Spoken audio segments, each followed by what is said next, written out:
What's up everyone, this is the HGUC Gundam Ez-8 from the OVA Mobile Suit Gundam 8th MS team. It was released on April 12, 2013 and retails for 1,600 yen.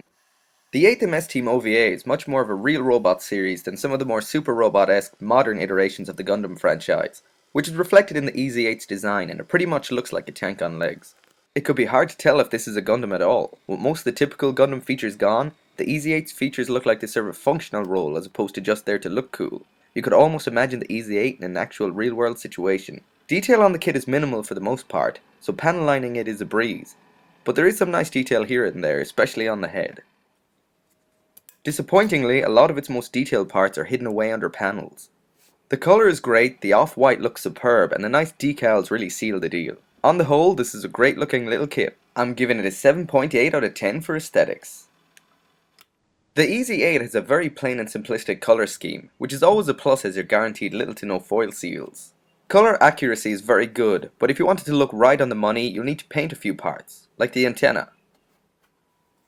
No problems with the plastic. The darker plastics can mark quite easily, but that's nothing new. As for joint strength, the wrist joint is a bit limp, but the rest of the joints are good and tight, and no major loose parts, but the armor panel at the back of the ankle can pop off if the joint is hyperextended.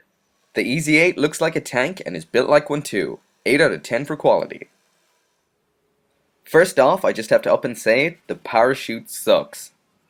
But if you have the ground Gundam, I don't by the way, you can slap the storage container on the Ez-8 instead. Besides that, however, you got 2 beam sabers, the beam rifle, machine gun, and the shield, as well as 2 sets of manipulators for both arms. The arms on the backpack open out to attach the parachute, and you attach it to the shoulders by this black piece, and use the foil stickers to keep it in place.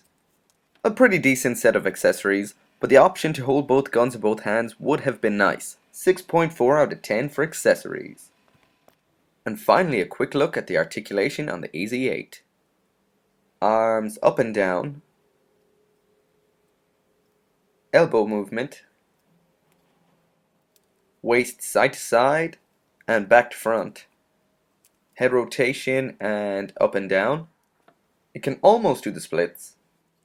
Leg movement up to the front and to the back. The knee can bend back quite far. And the ankle has a good, but not great, range of movement.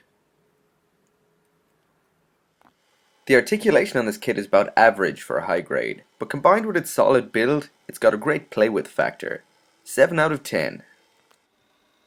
Simplicity at its best.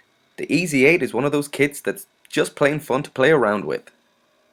Nice articulation and a solid build, but its simplicity is also its main down point.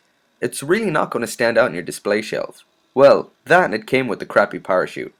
The HGUC Ez-8 gets a grand total of 7.3 out of 10.